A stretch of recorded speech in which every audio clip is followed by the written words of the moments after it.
So we're going to bring all the panel back now. We've got some questions in the Q&A, and I'd like to pose those to the panel in the first instance. So if Matthew, you can bring everybody, the whole panel back, or do you want me to help with that? So that we can see everybody.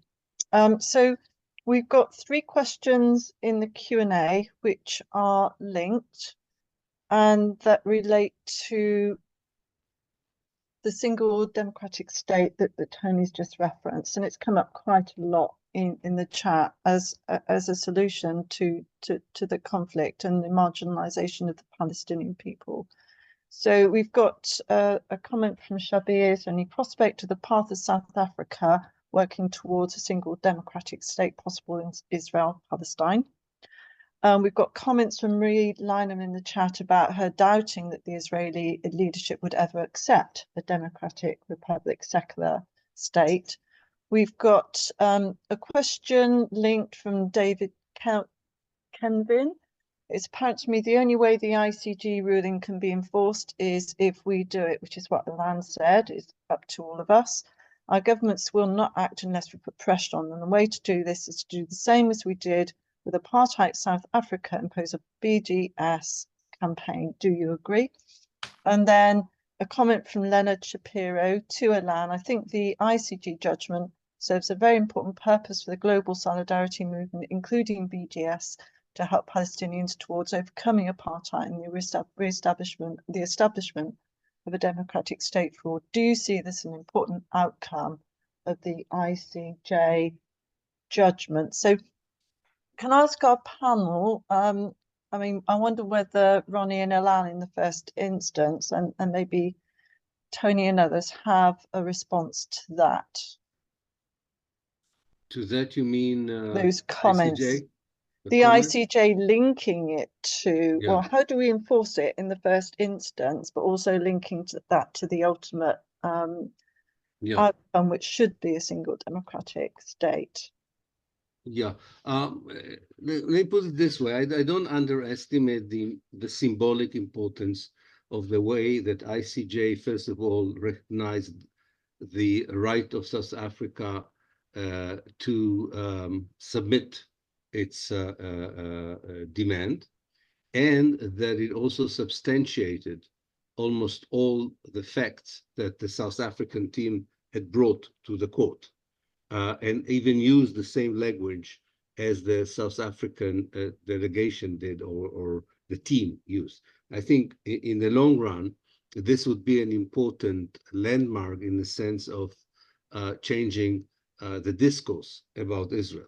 However, I don't think that was the main, and Ronnie will talk after me, will correct me. I don't think this was the main motive for the South African appeal to the ICJ. I think the South African government genuinely believed that there is a genocide taking place in Gaza.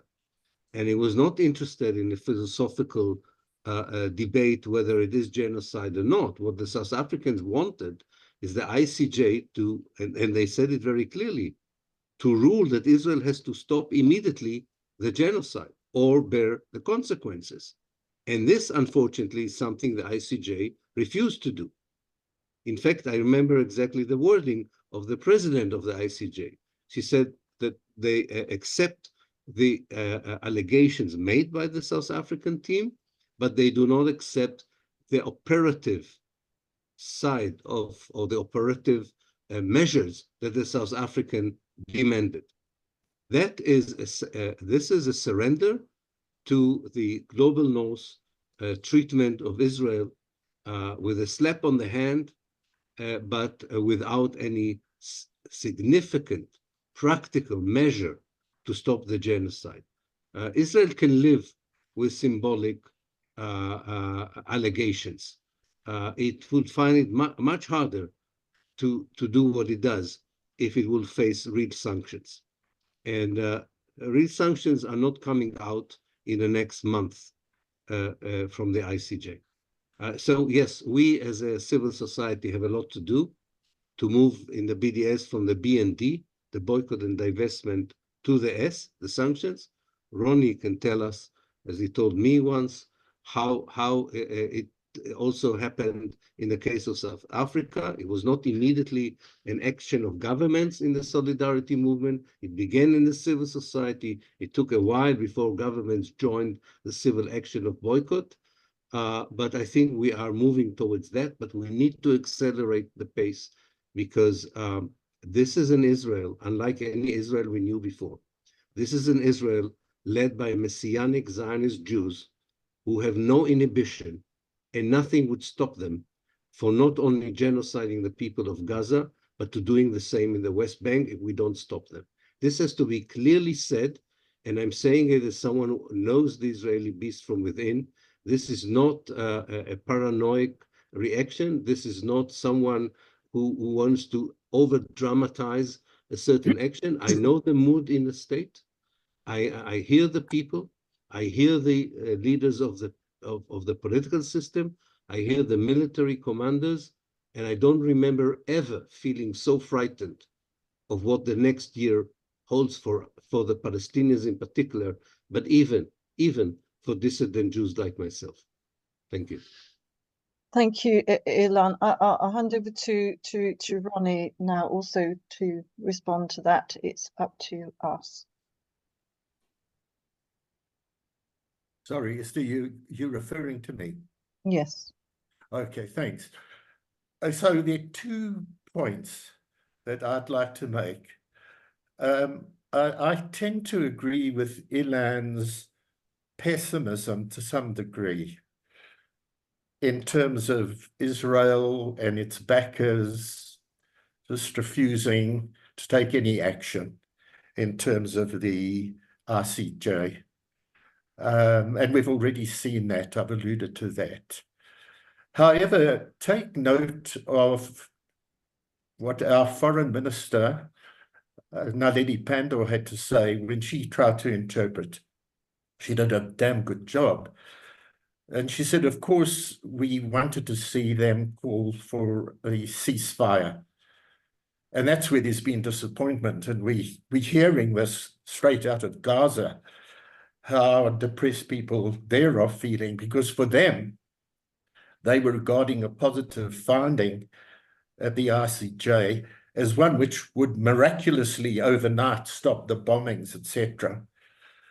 But Ali Abu Nema of the Electronic Intifada has also entered the debate, and his Ilan quite positive if we consider the statement he's made about the difference between a ceasefire in relation to a military conflict and the question of calling on Israel to abide by the genocidal preliminary findings. So I think from that point of view, it does link us to what we can do internationally in putting pressure on our dreadful governments through our actions. And we did see some of this, coming to my second point and the other question, which was how, in fact, South Africa managed to see the change. So we can't underestimate in the long term, not the short term. Although bear in mind what people have said there about the, I think Tony and Ilan, about the incredible contradictions that we're seeing taking place within the Israel political class and within the United States. These kind of contradictions can lead to very dramatic acceleration, and it's international solidarity, people's power from the grassroots that can add to it. So in South Africa, we saw a slow erosion, and the economic sanctions played a huge role in terms of the political economic class of white supremacy, of Zionist supremacy in Israel as the corollary to South Africa. And for a time, a lot of us in the movement, Mandela, where he was so unusual, being imprisoned on the one hand, but on the other hand, believing that there would be this break amongst the South African ruling class. I mean, the South African Communist Party, and I was at a Congress we had in Cuba, in 1989, we still felt the only way was an insurrectionary overthrow of the system. And we said, well, negotiations could be a smaller part. Of course, there are big differences between South Africa and Israel, Zionist Israel, and that's the demographic factor. You know, in South Africa, the whites were 10%, that was all. So that's a very big factor which relates to why Zionism has placed the demographic factor as its top order of things. But in the end, it's not just demographic. So the isolation of Israel, Zionist Israel, that colonial settler apartheid state, that can create big, big cracks and force change. And I know we would stand back and say, well, these crazed Israelis, who 95% or more believe purely in the racial supremacy factor. It was there within white South Africa, Zionist Jews amongst them, by the way. The Jews who were against were very, very small. I'm just adding that as an aside. So we're dealing with a 360-degree process, including the global factor. What happens if the USA, through its own specific interests, and both political and economic, and the Arab world, if only the Arab world would behave like the African states did in support of us, but these ifs are questions which can change. And I'll end by saying it changes under the huge dynamic of resistance, which is why I have a particular view of Palestinian resistance. But we do put at the head the political factor and political leadership. So from that point of view, there's an optimism which I feel, because I agree with what has been said, that Zionism is finished and done and the crisis is really there. The Palestinians, the Gazan people, the West Bank, the longer they hold on and they have that samut, the longer that happens, the more Zionism dies. Thank you. Thank you, Ronnie. So that Zionism is on its last legs, and of course we haven't mentioned the action against the Houthis either. So there's a whole wave of actions that Western imperialism is enforcing in order to try to keep it on its last And the legs. Houthis are heroes. The Houthis are heroes. Yeah, absolutely, absolutely. Yes. Well, In solidarity. So before we go, we've only a few minutes left. I want to invite Tony, Garda, Suzanne, and Stephen to make final comments if they wish to. We only have a few minutes left. So Garda, would you like to make some closing comments? Thank you very much. Then we'll invite Suzanne and Stephen and then Tony. Thank you. Yes, thank you very much. Look, a word about the ICJ and the fact that there was no call for a ceasefire. Of course, I understand that, and I was disappointed, and many Palestinians were disappointed. But you know, that feeling was quickly followed by an appreciation on my part of how far we've actually come. You know, the idea a year ago even that anything like this could possibly happen, that Israel would be in the dock, required to not only accused of crimes, but also with the idea that it's required to do things about those. That was never, is unprecedented, and it is very important. And we must not underestimate the effect of that on precisely the idea, the popular, the mass movements of solidarity with the Palestinians, and the Palestinian struggle itself. It's very important. My second point, which is to do with the single democratic state. I mean, anybody who knows me knows how long I've supported this idea. Under a year ago, I published a book called One State, the Only Democratic Future for Palestine, Israel. There is no doubt in my mind that the people who have the most to gain from a single democratic state are the Palestinians, because it is the only way, in my view, that all of us would have our rights addressed, not least the right of return.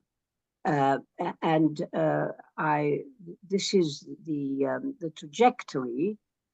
I cannot disguise from anybody, and I'm sorry if I'm taking up too much time, I cannot disguise from anybody that the genocidal war now taking place in Gaza, the genocidal attacks on Palestinians in the West Bank, will make the realization of this endpoint difficult for the time being.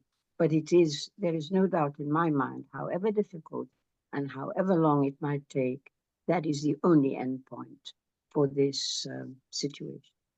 Thank you, Garja. Absolutely clear.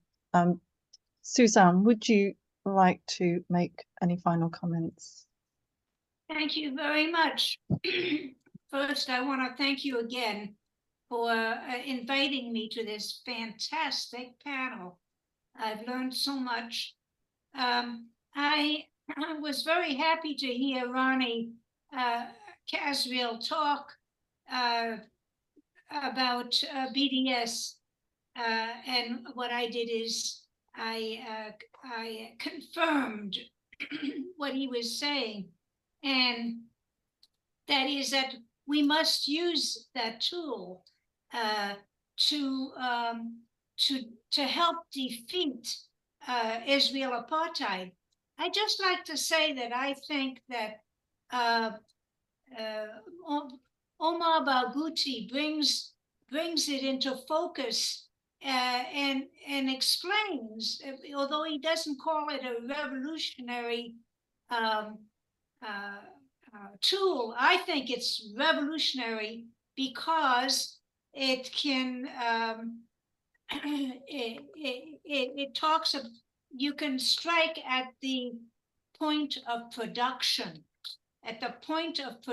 like a strike, and you bring in the peoples who are mobilized already in the world. You bring them into the struggle, and they have a part in seizing these modes of productions and enforcing the corporations to heal. So I just wanted to point that out, that and the intersectionality of BDS is particularly important because it brings in other sections of the struggle into motion. And I think personally that BDS may very well be a tool as socialists that we can use in if we ever get to the point of transforming the governments and societies that we have today. Thank you again. Thank you for that call to action, Suzanne. Thank you very much for coming on this evening. And Stephen, would you like to make some closing comments, please? Yes, I just want to say that we all know that the US and the allies of US, the global North, has enabled so far this genocide that is continuing. And that being bad enough, what is now happening in withdrawing support from the UNRWA and thereby withdrawing support from the suffering Palestinian people, it's almost as if the global North and the US and allies are actually participating in the genocide. Up to now, they were enablers. Now they are partners almost. And I hope that there will be very strong protest against what they are doing to the UNRWA, victimizing it. Yes. But they are really victimizing the Palestinian people through it as well, joining in. Yes, they're kicking everyone that's down, aren't they? Thank you, Stephen. And finally, Tony, you had the last minute. Okay, well, yes, it's shameful what is happening to UNRWA. I would just caution when people say Zionism is on its last legs. I think there is a difference between seeing the beginning of the end of Zionism and saying that it's on its last legs. Zionism may go out in a very bloody fashion. There are also massive differences between Israel and South Africa, let's be honest. In South Africa, there was a very large and powerful black working class, which had a power that the Palestinians do not have. And that is why, in a sense, the solidarity movement in the West needs to be much stronger and wider than that which we had for apartheid South Africa. We do have to remember that. We also have to remember, as was mentioned, that the black states surrounding South Africa gave support to the anti-apartheid struggle, with the exception of the Houthis. The Arab states, to one degree or another, are complicit in what Israel is doing, Egypt in particular, but Saudi Arabia, the Gulf Sheikdoms, and so on and so forth. I mean, they are criminals themselves, and the overthrow of those regimes is absolutely essential to the overthrow of Zionism. And so, yes, the Houthis are absolute heroes for what they've done, and the hypocrisy of the West in saying attacking shipping is a breach of international law, but killing thousands of people is apparently okay. I mean, just points out the hypocrisy of the war criminals that we have in the West, whether it's Biden, Sunak, Starmer, or whoever. But I also want to mention, finally, one other factor which hasn't been mentioned, and that is the heroic Gazan resistance itself.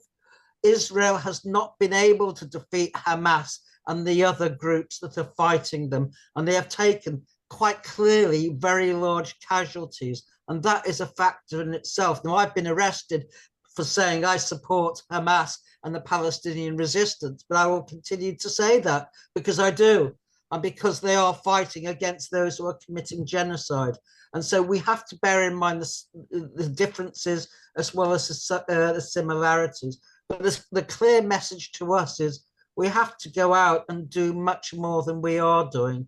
And this meeting is just really a small contribution to that, because we also have to tackle head on the narrative of the Holocaust and how the Zionists have weaponized it in order to justify everything they're doing. So thank you very much, everyone, for coming here. Thank you, Ronnie. Thank you, Garda, Suzanne, Iran, and Stephen. And solidarity. Yes, thank you. We will put up the recordings from this meeting on our YouTube channel. We will write to all attendees with details from the chat, important contacts and links.